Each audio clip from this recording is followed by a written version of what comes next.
Now, by this time, I'm pretty sure everybody is familiar.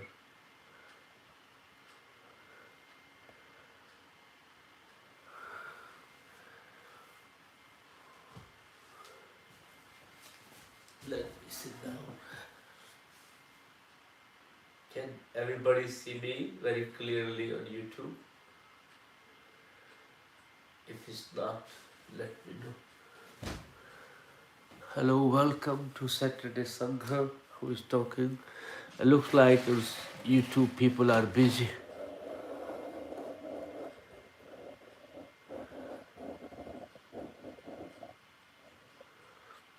Okay. Shall I? Is it okay on YouTube? Can you see me very clearly, everyone? If not, please do let me know. Some days are very nice, but technical, and some days have a technical malfunction, like today. Okay.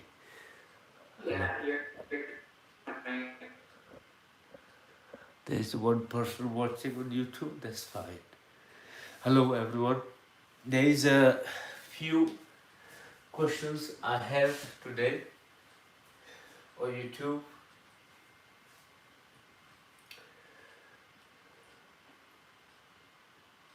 as well as in the Sangha. If anybody have any questions during our conversation, do reach out and we will shed some light over it. There was and just I was finishing my class a moment ago. Anthony asked, as last week somebody asked a question that he said the woman was struggling with the breath while she's running, and I struggle with my breath while I'm practicing yoga, asanas. The issue is, while she's running, she's fighting with her some emotions, some thoughts, or with her body. As you are fighting with your body while doing yoga posture, so advice will be stop fighting. Allow your breath to take you. Allow your breath to bend you into the asana postures you are doing. The more you can let go, the focus on achievement and enjoy the process, the smoother the life will become. The smoother your approach will become towards to life. Life may become smoother or not, but you will feel smooth for sure. Because you will have a less self-violence. We have so much self-violence towards to ourselves, either mentally or emotionally, sometimes physically when it turns. So cultivating a gratitude, the reason that you are alive, the breath, should automatically give you a sense of love to your existence. The problem is the human mind is very greedy. By nature you are a material person or a spiritual person. You are trained to be greedy. Trained to be greedy. Don't take it offense.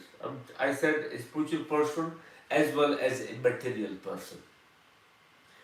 What happened when you achieve, here you have a set target, you achieve to that target, all you do, you just move a lamp post slightly bit more forward and you go again You move it forward, you go again. So actually, imagine like your target is always tied to you at 100 feet. And you're chasing that target. The more you go towards 200 feet, the target also moves 100 feet because it's in front of you. So sometimes your life goes hamster, sometimes you keep moving the lamppost of achievement. Nothing wrong with that either. That also applies to the spiritual people as well. So Anthony, my friend, allow the posture come to you, not chase the posture. When you breathe, you melt yourself into that asana. Bring your mind to that asana as well. That posture, the asana will happen to you. Similarly with emotions. If ever emotions driving you crazy, rather than running away from that emotion, you stay with it. And let the emotion to do what actually is doing. You observe the sensation. You can be free. If you try to run away from the emotion or try to deal with it, all it will do, it creates a more stress. Because you have a set target goal. So there is two types you can deal with it. Either keep trying, and keep moving the lamppost, or you accept it. I have a program to give you enlightenment within absolutely in a moment. You don't need to have a lifetime to get enlightened. I can make you enlightened in a blink of an eye. The matter is if you are ready for it. You understand? It depends if you are ready for it. If you are not ready, it might take you many lifetimes to become enlightened. And you might practice spiritual practices every day, but you may not get enlightened. Like Anthony was saying, when he came first time, I remember, touching the toes was a like big milestone for him. Touching the toes, standing was a big milestone. He was thinking, if I can touch my toes, I will be very happy. Today, he can touch his head to his knees, not within 1 month. His head to knees. He thought a month ago he's old, he can never do that. Now he touches his head to the knees, he feels younger. Yoga makes you feel young. Yoga is actually ageless. If you are planning to practice yoga, doesn't matter how old you are. Yoga actually takes the age away from you. If you're planning to practice yoga, please find your suitable approach to the practice and start immediately. Don't wait for tomorrow. Only way you can be happy if you're practicing yoga. But that doesn't mean just only asanas. Mental is also yoga. Emotional awareness is also yoga. More you try to connect with yourself, more you try to bridge the gap between your senses and you are practicing yoga. We go to the topic of questions. Next question today I have. Can the birth chart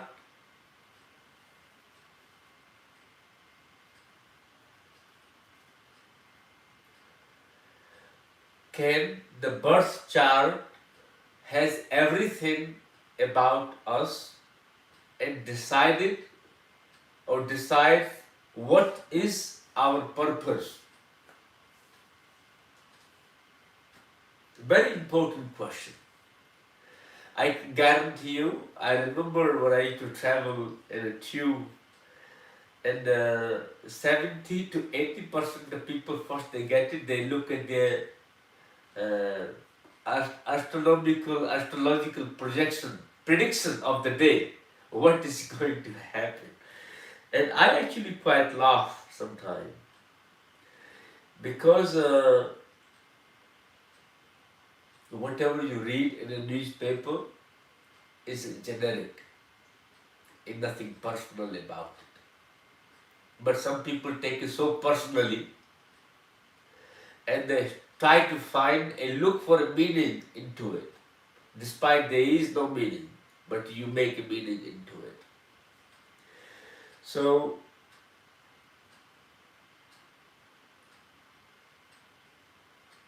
in my one conclusion, your birth chart cannot decide for the purpose of your life. Your purpose of life is a salvation. Your purpose of life is a nirvana. Your purpose of life is taking a mukti. Purpose of your life is liberation. Purpose of your life is finding a freedom from a birth and death cycle. And that is not defined by your birth chart. That is the ultimate purpose of your life. If you are asking the purpose of the physical manifestation of you, somehow it can be concluded, certain situations, certain circumstances, your behavior pattern, how you are going to be, who you are, how you react, the way you process things, your biodynamics of the body are controlled by your birth chart. Your biochemical of the body is controlled by the birth chart. But when you practice yoga, you rise above the birth chart prediction. You rise above from the control of your astronomical planetary situation. As long as, remember, this body is a subject of matter. Your body is subject of matter. As long as your senses are aligned with the matter, you are subject to a control by astronomical movement of planets and your birth chart. But yourself is not subject to a matter. Yourself is not subject to a matter. When your senses are aligned with you, or when you break your karmic attachment, the matrix of karma, when you separate yourself from the matrix of karma, you are no longer bound by the birth chart. Yet you are bound by the birth chart as long as you are part of karma bandhan. We call it attachments of karma, matrix of karma. As long as you are controlled by karma, your destiny, the purpose, the behavior is all defined by the birth chart. The moment you free yourself from karma or karma bandhan or rise above the karma, what it does, some prarabdha karma from previous lives and some karma from this lifetime defines your day-to-day behavior. But if you can change today's karma, whatever you were doing today, if it's defined by yesterday, but this is a karmic relationship. It's like vicious cycle carries on. But when you break this cycle with the help of yoga, because senses and body are aligned with matter, but yourself is not. When you're practicing yoga, you're aligning with your eternal self, which is beyond the senses, beyond the body, your Atma, beyond the control of the Panch Mahabhuta, the five elements.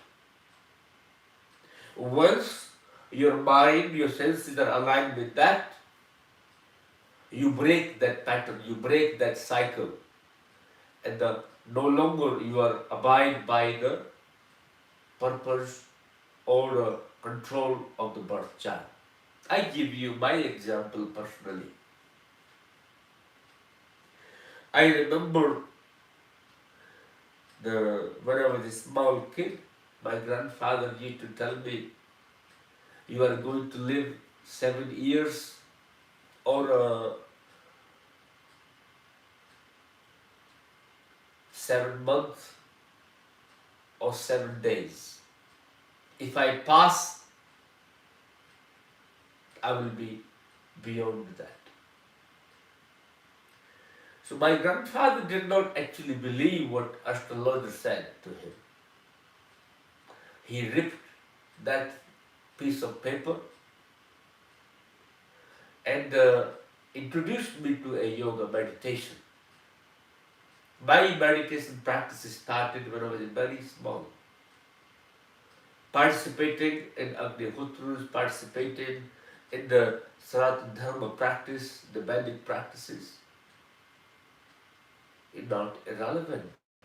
As long as I am bound by my karmic relationship, you break the pattern, you break the path. Sometimes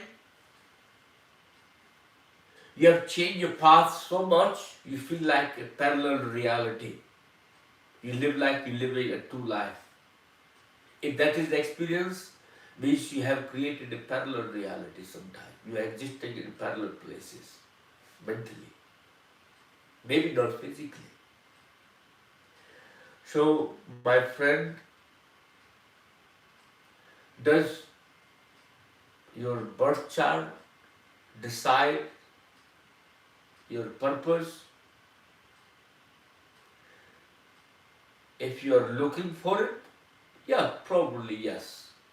But the moment you align with yourself, it no longer, you decide the purpose of your life. Your actions, your karma decide the purpose of your life, not the birth chart. Your past cannot decide your future. Past only can decide today. And today you can decide yourself, because if you are conscious. If you are an unconscious person, you can't decide your today. If your today is not conscious, you live in, your tomorrow will not be conscious. So today was designed by the past. But today, if you become conscious of right now, that very moment, you have changed your future already. So purpose already been transformed. You can take a driving seat. You can be in control of it. Not the past is control of you. Second question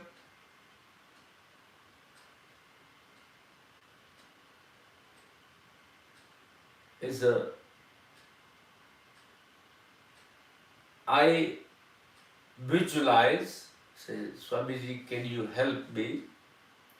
Can visualization help? Say, personally, I visualize every day to serve Indian Army. The question probably from a very patriot friend of mine from India, because serve Indian Army and I am attending exams conducted by government every day. Can visualization really help me to reach what I imagine? Definitely not. My answer is definitely not. If you only visualize and imagine it is not going to happen. Yet it is possible if your actions,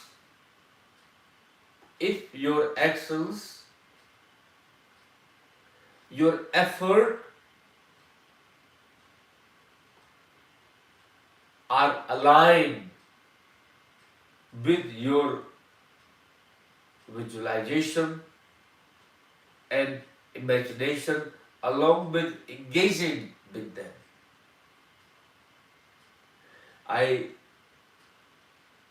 Nobody likes to suffer in life. No one. But everybody imagines to be happy. Everybody imagines to be abundance. Yet suffer from lack. If not, look back in your life. Everywhere you imagine that had abundance, abundance, abundance. There was a book came down, I think, how to be in 10 days to be a millionaire. And the key to a success book. I don't know what was the book. Everybody reading that DVD and visualizing 24/7. I noticed most of the people who were doing it, they were all poor. Mentally as well as physically. In a reality as well as mentally. Yet they are still poor. Because you are coming from a place of lack. Point one. Point two. Your actions are not aligned what you want to achieve. So, my friend, I will advise, do visualize, but visualize your effort, not being in the military. Your effort on the way towards to it, your process is important.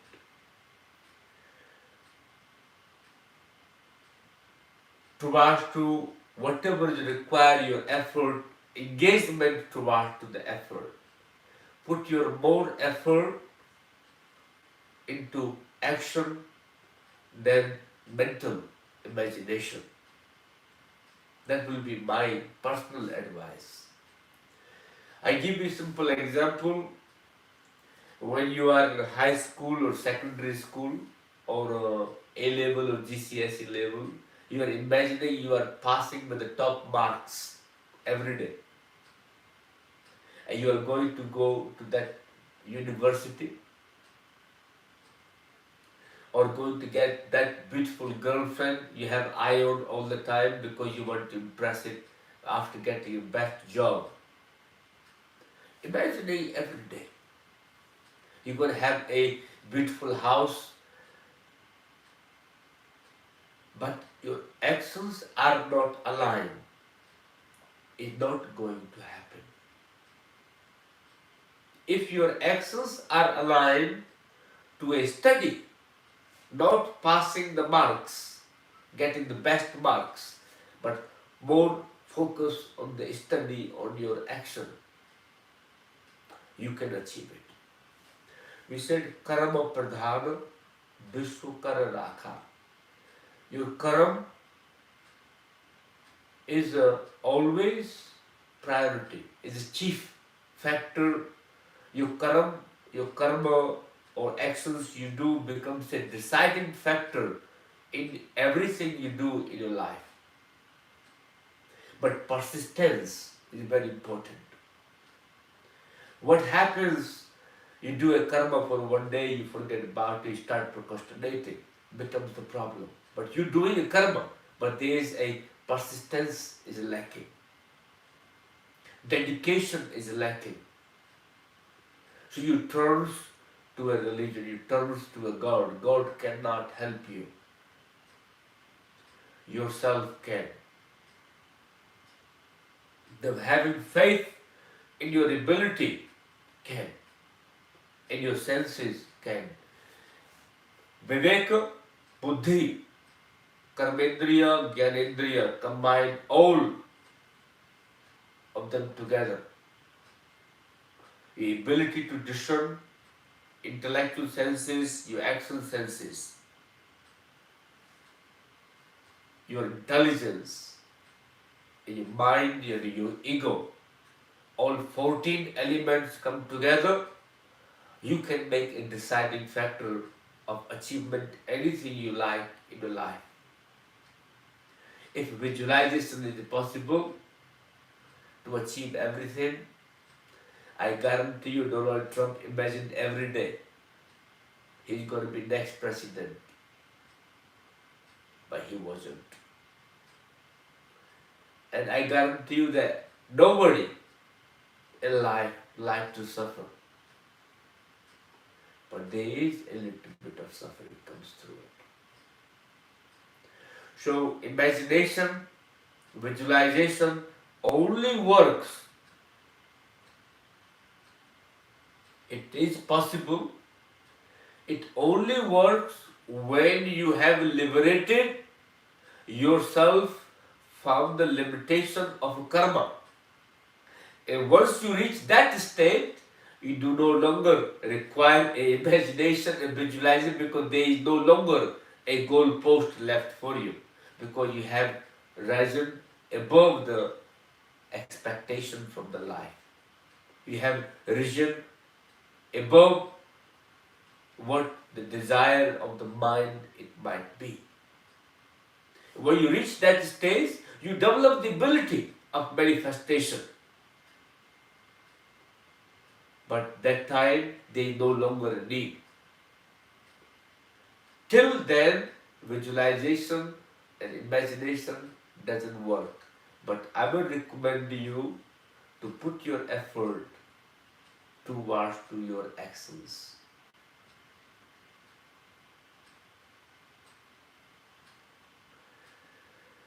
I have one more questions. There's many questions I have. I will try to do what I can.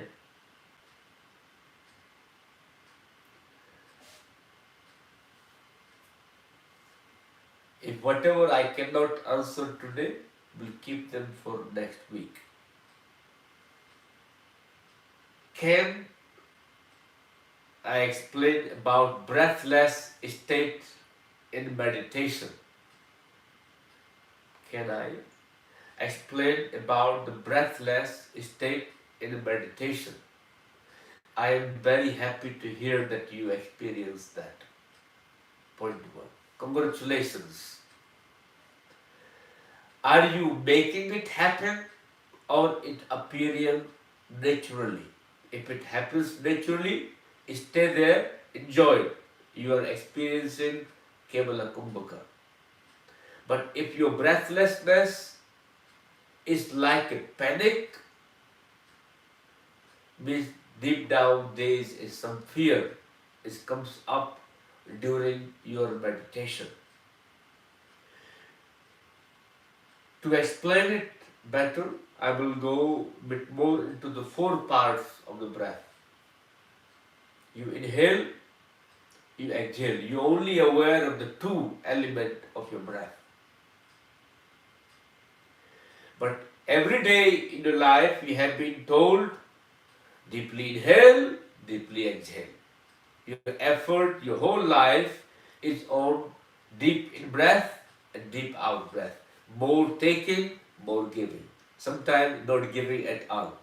Only taking as much as possible. Which is sometimes possible, Or sometimes resisting taking. But your breath has a 4 part. In breath retention, out breath, and out breath retention. All 4 of them happens without you are trying. If you notice, in your day-to-day breath, after inhalation, there is a little pause. And then there is an exhalation. After exhalation, there is a little pause. What we do in the yoga, asana, inhale, exhale, there is no awareness of retention. In Pranayama yoga, I introduced that. But in Pranayama, there is effort on the retention. And the meditation comes after pranayama. Reason is to train your nervous system. When your breath becomes suspended, you should remain really calm, not to panic. Day to day, when you are conscious or unconscious of your breath, your priority is inhalation, exhalation, not the retention, not enjoying of no action moment. In breath is action, out breath is action. When there is no breath taking place, for that very moment, your mind is no action moment. When the after out breath, before you inhale for a moment, your nervous system or your lungs, for that moment, there is no action moment if you can witness it simply. Slowly, what happens when you meditate, your in-breath becomes shorter, out-breath becomes shorter. The gap in your regular breathing is very shallow, in-breath longer, gap is very little, out-breath longer. But when you meditation, what happens, your in-breath gets shorter, gap becomes very long, out-breath becomes shorter. So, if you become anxious during the meditation, and which is most of the time the case, we like to be in control all the time. Even you are meditating, you want to be in charge. What should happen in meditation? Biggest problem. Drop being in charge. Who is being in charge? When you are becoming a possibility of abundance and no limitation, you do not need to be in charge. You do not need to project the outcome either. So, simple advice is you have to examine your breathless state. Is it happen because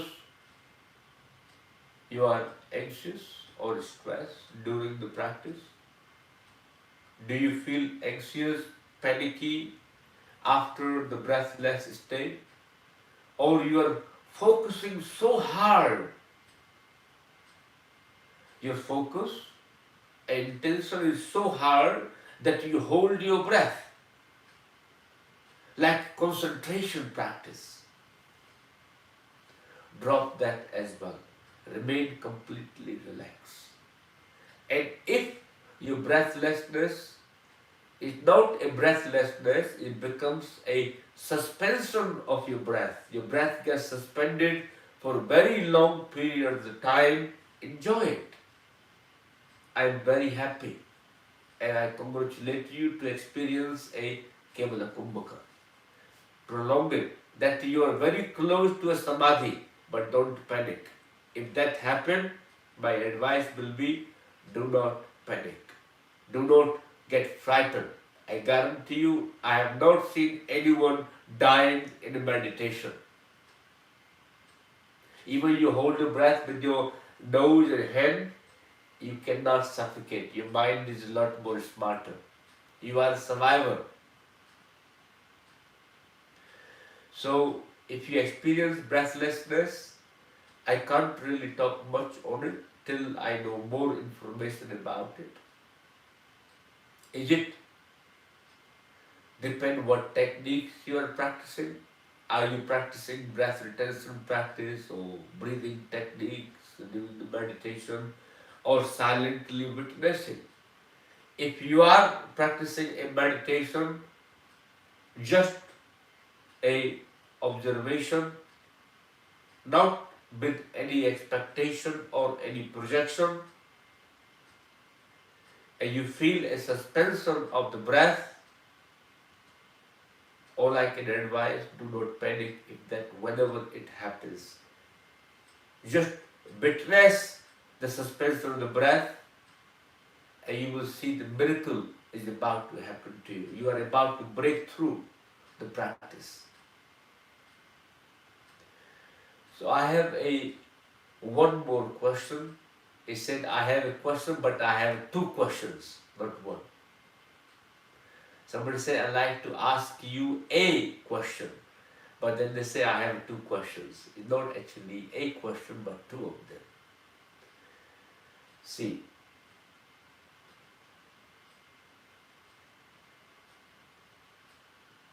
that's very strange question. Namaste, Yogi.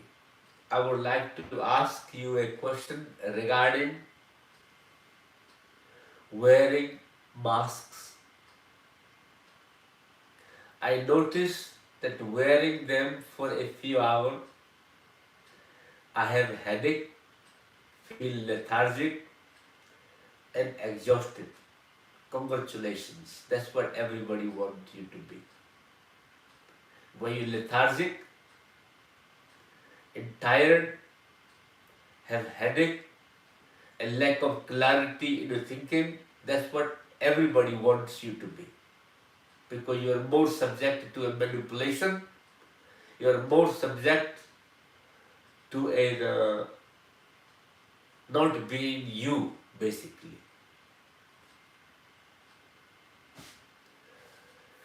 Do you think it is possible that the bad airflow affects the system so badly that has a visible symptoms straight away? Can you please advise how to avoid the headache if one have to wear a mask? Thank you, Hariom. I have seen lots of people wearing the mask over their chin. One advice is you wear a mask over the chin. If you have a beard, grow the beard, your beard becomes a ventilator for your air. So air passes through underneath. But you don't have the possibility, I believe. I can see the question where it's come from.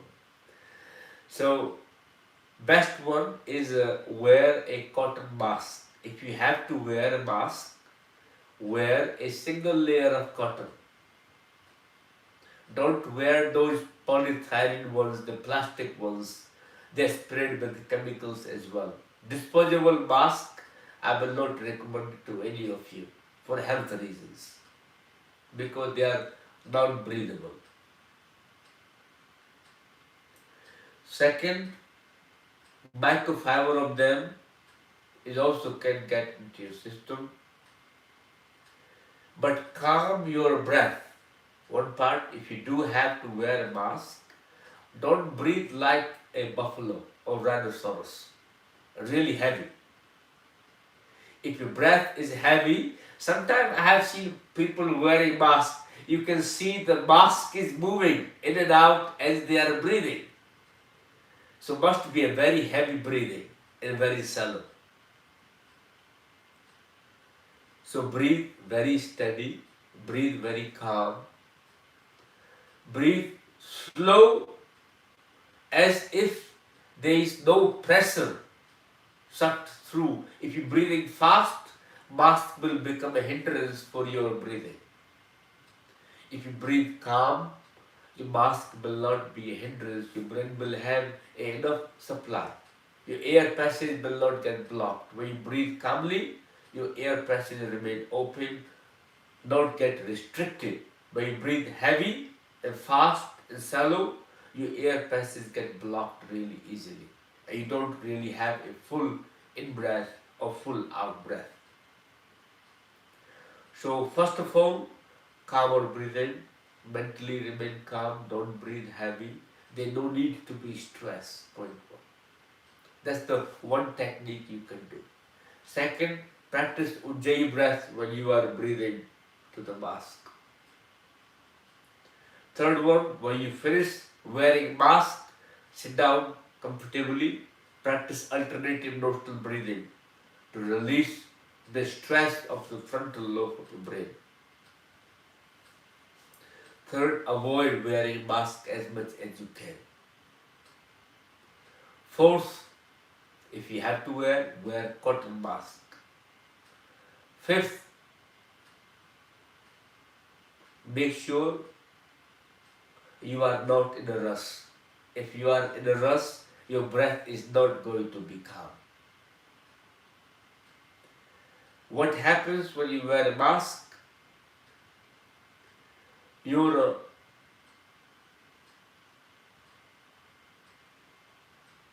feel suppressed somehow. Your sense of freedom feels suppressed. You feel like you have been masked. Somebody have taken your freedom of speech, freedom of identity, basically. So that is the psychological effect. But beyond that, if you breathe in very fast, your oxygen level get reduced. That will create a headache in the body, because you will have more CO2 presence and nitrogen presence in your breath, less CO2 particles that can cause sometimes headache, fatigue. People faint also because of lack of oxygen to the brain. So if you have to wear it, make sure you are very mindful what kind of masks you are wearing. Do not run or race mentally as well as physically. Remain calm.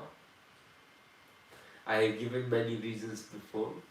On that note, there several questions are left. I will take them for a following week. Thank you everyone for watching. Namaste. All the information of Sangha will be available on YouTube. You can watch it back again and forward it to your friend, whoever may enjoy. If not, share it on your social media if you are on. Thank you. Namaste.